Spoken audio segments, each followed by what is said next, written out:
नमस्कार प्रिय दर्शकों, एक बार फिर से आपका हमारे चैनल दिव्य प्रकाश वाणी पर हार्दिक स्वागत है।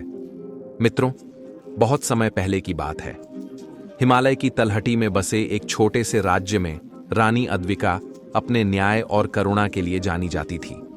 अद्विका सिर्फ एक रानी नहीं थी, वह एक ऐसी महिला थी जिसने अपने राज्य के हर व्यक्ति के दिल में जगह बना ली थी। उसकी सुंदरता जितनी आकर्षक थी, उसका हृदय उससे भी कहीं अधिक विशाल था। रानी अद्विका का जीवन बाहरी तौर पर भव्य और आदर्श लगता था, लेकिन उसके अंदर एक ऐसी ख्वाहिश थी, एक ऐसी भावना जिसे वह किसी के सामने व्यक्त नहीं कर पाती थी। वह ख्वाहिश थी अपनी आत्मा की सच्ची खुशी को तलाशने की।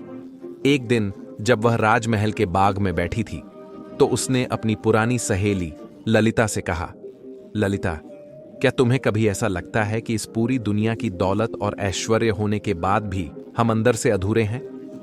ललिता, जो रानी की सबसे करीबी विश्वास पात्र थी, ने उसकी बात सुनी और बोली, रानी साहिबा, यह सवाल बहुत गहरा है। हर इंसान के अंदर एक ऐसा खालीपन होता है जिसे सिर्फ वह खुद ही भर सकता है, लेकिन इसके लिए जरूरी है कि आप अपनी आत्मा की आवाज सुने। रानी अद्विका ने ठंडी सांस भरी और बाग में खिले फूलों को देखने लगी।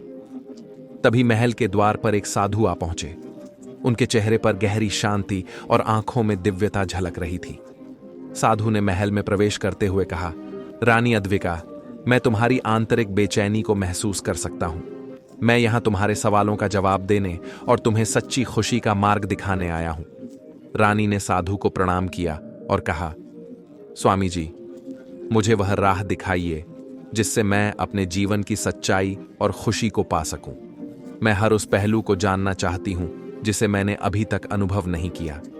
साधु ने मुस्कुराते हुए कहा, रानी साहिबा, खुशी का मार्ग अपने अंदर छिपा है, लेकिन इसे पाने के लिए तुम्हें अपने मन की गहराइयों में झांकना होगा। अगली सुबह अद्विका ने अपना राजसी परिधान उतारकर एक साधारण वस्त्र धारण किया और साधु के साथ महल छोड़ दिया। यह यात्रा केवल जंगल, पहाड़ों और नदियों के पार की नहीं थी। यह यात्रा थी अपने भीतर के सच्चे स्वरूप की तलाश की। साधु और रानी अद्विका ने घने जंगलों की ओर रुख किया। चारों ओर ऊंचे ऊंचे पेड़, चिड़ियों की चहचहाहट और ठंडी हवाओं के बीच अद्विका ने पहली बार खुद को महल की दीवारों से दूर स्वतंत्र महसूस किया। साधु ने रास्ते में उसे बताया कि इस यात्रा में उसे 3 महत्वपूर्ण परीक्षाओं का सामना करना होगा। पहली परीक्षा उसके भीतर के डर से जुड़ी थी। कुछ घंटे चलने के बाद वे एक अंधेरी गुफा के पास पहुंचे। साधु ने रानी से कहा, इस गुफा के अंदर तुम्हारा सबसे बड़ा भय तुम्हारा इंतजार कर रहा है। अगर तुम इसे पहचान सको और इसे स्वीकार सको तो तुम्हें इस परीक्षा में सफलता मिलेगी। रानी ने गहरी सांस ली और गुफा के भीतर प्रवेश किया। अंदर घना अंधकार था। अचानक उसे ऐसा महसूस हुआ जैसे किसी ने उसका नाम पुकारा हो। अद्विका, तुमने अपने जीवन में जो फैसले लिए, क्या वे सभी सही थे? रानी ने चारों ओर देखा, पर कोई नजर नहीं आया, लेकिन आवाज उसके मन को झकझोर रही थी। आवाज ने फिर पूछा, तुमने अपने राज्य के लिए अपने व्यक्तिगत सुखों की बलि दी, लेकिन क्या तुम्हें यह कभी खटकता नहीं कि तुम्हारी खुद की इच्छाओं का क्या हुआ? रानी ने धीरे धीरे कहा, हां, मैंने अपनी इच्छाओं को दबाया है। मैंने अपने लोगों के लिए जीने का वचन लिया था, लेकिन इसका मतलब यह नहीं कि मेरी इच्छाएं गलत थीं। मैंने जो किया वह मेरी जिम्मेदारी थी, पर अब मैं खुद को पहचानना चाहती हूं। जैसे ही उसने यह कहा, गुफा में एक उजाला फैल गया। उसे एहसास हुआ कि डर उसके अंदर था, खुद से सच्चाई छिपाने का डर। साधु बाहर खड़े मुस्कुरा रहे थे। अच्छा किया रानी साहिबा, तुमने अपने डर को स्वीकार कर लिया। अब हम आगे बढ़ सकते हैं। गुफा पार करने के बाद दोनों एक छोटे से गांव में पहुंचे। गांव के लोग गरीब थे, लेकिन उनकी आंखों में रानी अद्विका के प्रति श्रद्धा थी। उन्होंने रानी को रोककर कहा, महारानी, हमें आपके मार्गदर्शन की जरूरत है। कृपया यहीं रुक जाएं और हमारे साथ रहें। अद्विका उनके प्रेम और समर्पण को देखकर विचलित हो गई। वह चाहती थी कि वह उनकी मदद करे, लेकिन साधु ने धीरे से कहा, याद रखो, मोह तुम्हारी दूसरी परीक्षा है। अगर तुम यहां रुक जाओगी तो अपनी सच्चाई की यात्रा अधूरी छोड़ दोगी। रानी ने कठिनाई से गांव वालों को समझाया, मैं यहाँ रुक नहीं सकती, लेकिन मैं आपसे वादा करती हूँ कि जब मैं अपनी यात्रा पूरी कर लूंगी तो वापस आकर आपकी सहायता करूंगी। गांव वालों ने आंखों में आंसू लिए रानी को विदा किया। साधु ने उसकी ओर देखा और कहा, तुमने मोह को त्यागने की पहली सीढ़ी पार कर ली है। यह आसान नहीं था, लेकिन तुमने सही चुनाव किया। रास्ते में चलते हुए रानी को साधु ने एक छोटी सी पहेली दी। उसने एक पत्ते को उठाया और कहा, इस पत्ते की बनावट को देखो। इसके ऊपर की हर रेखा तुम्हारे जीवन की यात्रा का प्रतीक है, लेकिन जीवन में हर चीज का उपयोग सही समय पर करना होता है। रानी ने कहा, इसका क्या मतलब है स्वामी जी? साधु मुस्कुराए और बोले, इस पत्ते को देखो। जब यह पेड़ पर था, यह जीवन का स्रोत था। जब यह गिरा तो यह धरती को पोषण देने का हिस्सा बन गया। जीवन में हर चीज का समय और उपयोग महत्वपूर्ण है, याद रखना, पर तभी जब समय सही हो। रानी ने इस बात को गहराई से समझा और अपनी यात्रा में इसका उपयोग करने का वचन लिया। रानी अद्विका और साधु अब एक विशाल पर्वत की तलहटी पर पहुंच चुके थे।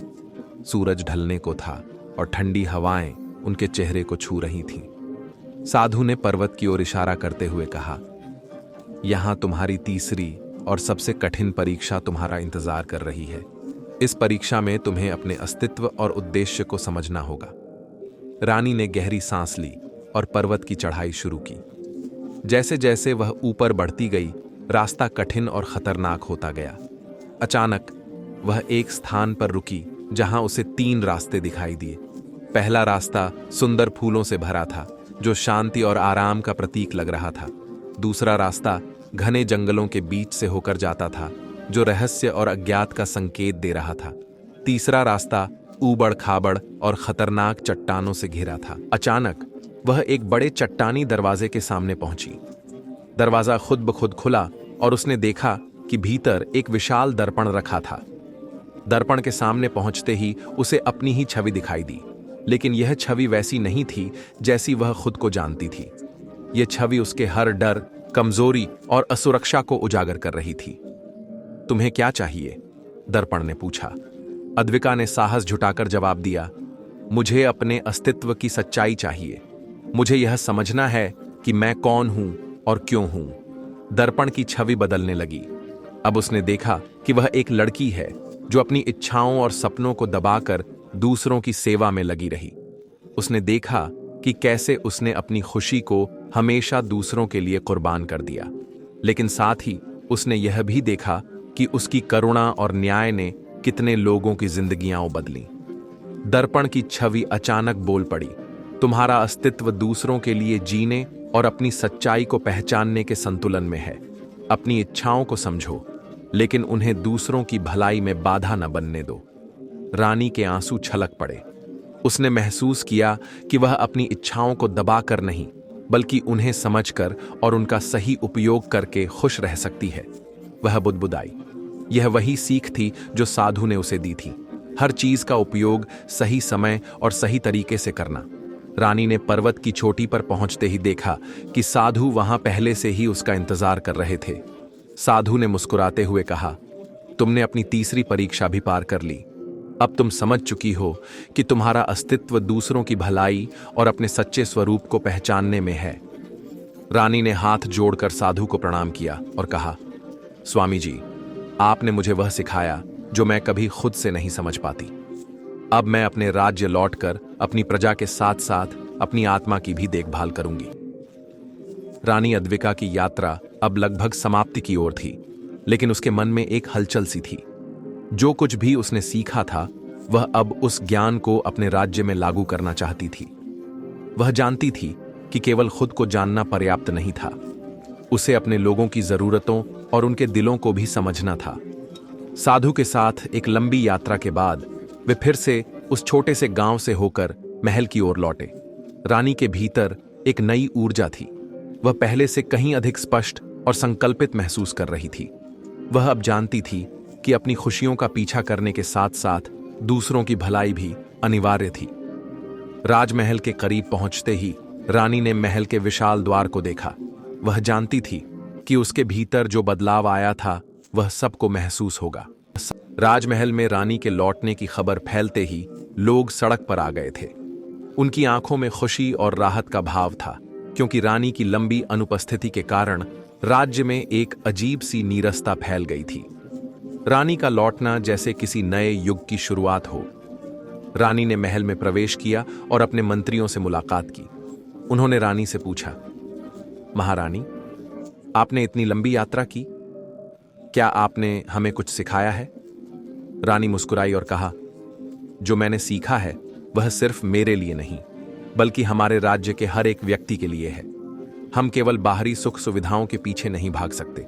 हमें अपने भीतर की सच्चाई को पहचानना होगा और उसे अपने लोगों की भलाई के लिए इस्तेमाल करना होगा। तो प्रिय दर्शकों, आशा करते हैं कि आपको हमारी यह सुनाई गई कहानी अच्छी लगी होगी। अगर आपको यह कहानी अच्छी लगी तो कृपया वीडियो को लाइक करें और चैनल को भी सब्सक्राइब करें। और लास्ट तक कहानी सुनने के लिए आपका धन्यवाद।